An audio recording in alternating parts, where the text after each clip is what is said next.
Greetings, Earthlings. Today I am doing another Bible verse of the day random, and let's see what it's gonna be. Let's see, where's the whole at up there? So Exodus 24:10. Exodus is the part of the Bible that's about. Let me turn the light on. um, it's part of the Bible that's about when Moses led the people out of Egypt. So let's just see what it says exactly. Exodus 24:10. Um,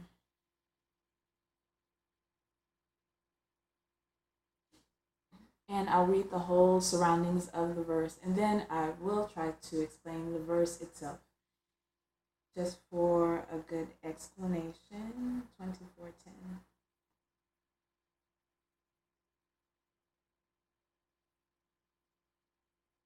Okay, it doesn't have a verse topic or title, but I'll just read it to see exactly what's going on. He said to Moses, "Climb the mountain to God, you and Aaron, Nadab, Abihu, and 70 of the elders of Israel. They will worship from a distance. Only Moses will approach God. The rest are not to come close, and the people are not to climb the mountain at all." So Moses went to the people and told them everything God had said, all the rules and regulations. They all answered in unison, "Everything God said, we'll do." Then Moses wrote it all down, everything God had said. He got up early the next morning and built an altar at the foot of the mountain using 12 pillar stones for the 12 tribes of Israel. Then he directed young Israelite men to offer whole burnt offerings and sacrifice peace offerings of bulls. Moses took half the blood and put it in bowls. The other half he threw against the altar. Then he took the book of the covenant and read it as the people listened. They said, "Everything God said we'll do. Yes, we'll obey." Moses took the rest of the blood and threw it out over the people, saying, "This is the blood of the covenant which God has made with you. Out of all these words I have spoken." Then they climbed the mountain, Moses and Aaron, Nadab and Abihu, and 70 of the elders of Israel, and saw the God of Israel. He was standing on a pavement of something like sapphires, pure, clear sky blue. He didn't hurt these pillar leaders of the Israelites. They saw God and they ate and drank. So the surroundings of this is just pretty much God's explaining all the rules and God's existing around the Israelites. He's brought them out of Egypt and he's existing around them now, and he wants to let them know how he likes things done. So he gives them the option to say yes or no, but they all stand up and say, "Okay, yes, I agree with this. This is what I want to do." So that's why he's like, "Okay, well, if this is what you're gonna agree to, then this is what we're gonna be about." And eventually, they go back on their agreements and they just disobey him and do their own things, and that's what leads them to be taken into captivity, and bad things happen to them because they agreed from the jump to be obedient, but then they didn't turn out to be obedient. So let me just pull out. That's the gist of it. It's nothing really to dwell into. We all know about, you know, consequences when we do something wrong, or when we do things right, then things seem to go the right way. So that was all it is. Let me pull the exact verse out just to read it specifically and see if there's more to gather from that. Exodus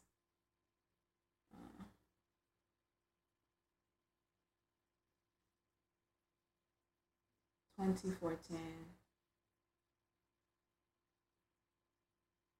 In Houston, it's raining and thundering, mostly thundering right now, and it's gray outside. It's a really gray mood, but I like rain, um, so it's nothing to me. Exodus 24:10. Okay, the specific verse says this. If it would ever pull up, oh, I guess I gotta push it good. The specific verse says, And there they saw the God of Israel. Under his feet there seemed to be a surface of brilliant blue lapis lazuli, as clear as the sky itself.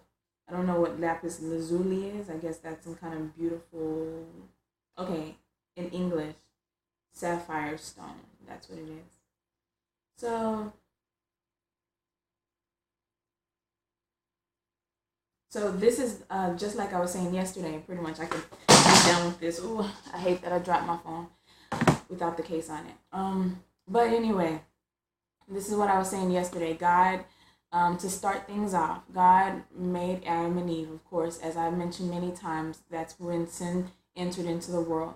So now that we are all sinners by birth, by nature, by our DNA, because it's what's embedded in us to do things against what God wants, God has already prepared a plan for all of us to be saved. And in that plan, it ends in Jesus Christ. But to get to that plan, we have to know the rules in between, why we're sinners, that kind of thing. So this is what God's doing, and he's doing his best to be in the presence of these people that he has chosen to start off his, how do you say it, ministry. He's chosen this group of people to be the very start of the ones who spread the message of God all around. So what he's doing is just saying that, you know what, I'm going to be present so you can know. Sometimes all you got to do is show yourself to one person, and that person can, if it's such a great presence, you can influence the rest of the world that way. So that's what God did. He knows that he's too holy to be in the midst of the world running wild with sin. So he knows he's going to have to be a stand back God who also intervenes at different times in people's lives. But most of it, he's stand backish because he allows us the freedom to choose what we want to do, and he lets us do what we want to do without any pressure. And because that's what love is. When you have anybody that you love or you're in a relationship with, there should be freedom to do whatever you want. And with that freedom, it shouldn't be where the person, just because they're free to do it, then they go do the most, the most things against you, or the most awful things. They should be wanting to do things for you in a positive way. Even though they're free to do the most hateful things, they should always choose. You can tell what kind of person someone is by what they choose to do if they have the freedom to do it. So pretty much that is what that is. God stands back, and he knows he's not going to be on each person's back all day, because he would always be complaining at us because we're all sinners. So since he's given us freedom to be who we should be, then he also needs to tell us how he would want us to be. And it's no creator is going to ever create something without giving it a program. Just like a robot. Just imagine you were a robot designer and you've got this beautiful robot boxed up or whatever. He's there, he's designed. You might even make him look like a human. But you got this robot, and you got to insert his plan inside of him. So you open up his memory case or whatever, and you stick in your memory card, and you say, "This is what I've programmed for you to be acting like," and that's what the robot's gonna do. And if the robot starts to do something against what you programmed him to do, then that's when he's like malfunction. He's breaking down, and he might spark or bust wires or whatever. But that's what God's saying. He designed us, yes, but he has to give us the freedom so that we are not robots. That's what makes us human. That's what's the great thing about humanity, because we have the freedom to do what we want. But in doing what we want, it should be that we have the natural tendencies to do better than what we do, than to do worse. So in summary of that, I'm trying to say all that to get to the point that God started these people off because he knew he wasn't going to be a visible God. He knew he wasn't going to be visible to us. So he picked these people to put as much presence of himself in there as possible. Like I mentioned yesterday, he told them to build a tent for them, to put a chest inside the tent. And his presence was going to be in that tent the whole time. And as long as the tent was around, they were getting blessed, etc. And even when at the very beginning, when he was having Moses lead them out of Egypt, then he pretty much he had them follow him. He led the way and was with them by being this cloud in the sky that never went away. But in the nighttime, it did go away, but it actually turned instead to a pillar of fire, like a fiery look in the sky. So they could just be following that and know that they're going the right way. So God did everything in his power, even like in that specific verse where it says he presented him.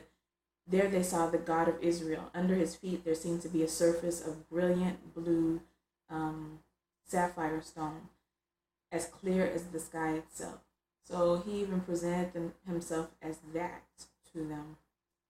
And usually if something that big and massive has happened on the earth, it's going to be remembered forever, which it is right now. In the Bible, it's always remembered. But is it respected? That's the question. We all hear the story about God, God is leading these Israelites to the land of Israel to be their God and to be an influence to the rest of the world, to show that God is alive and God exists, and God demands respect and deserves respect, and God does not like sin, but at the same time God forgives sin, and just so that he can love us. That's the whole thing. But something that big, like if God came right now and just came on the earth for everybody to see, something like that should be passed on year after year and respected. Now the story eventually the story will keep on going, of course, year 4,000, year 5,000, but the respect of seeing God for yourself is not going to be there, because people usually like to have the experience of themselves. If we saw God today come on the earth in 2015, then yes, that's something great. We'd talk about it, be on the news stories, it would be everywhere. God came from the sky. It was so huge. We saw him on a sapphire. It looked like pure sky. Whatever, we describe it. We talk about it year after year after year. But we tell our kids, and they tell their kids, and the story would be written down, and we'd have it in books. But eventually, the importance of it will eventually wear off, because nobody's having that see, I saw for myself experience themselves, just like these people, just like they in Israel. Like, you don't see anybody in Israel right now hopping up and down and saying, "Oh, thank you, God, for coming and leading us and letting us see that you were here." We should have that same enthusiasm, but unfortunately, as time goes by, then it goes away. And that's the same thing on anything. Unfortunately, like in marriages or friendships or any kind of partnership, the thrill is gone later on. What you're all excited about in the first place, somehow, if you're not putting in any effort to remember how it was, or remember the person, how great they are, then you forget their importance, and then that's when divorce comes. So that's the same thing here. Not much more to pull out of that. Just that look how beautiful the works was when God showed himself. He stood on something that was like pavement or concrete, but it was concrete, like made out of sapphire stone, and the sky was very clear. So that's a very pretty depiction of the scenario. But other than that, stay out of the rain. Have a blessed day, and I will talk to you later on. Goodbye.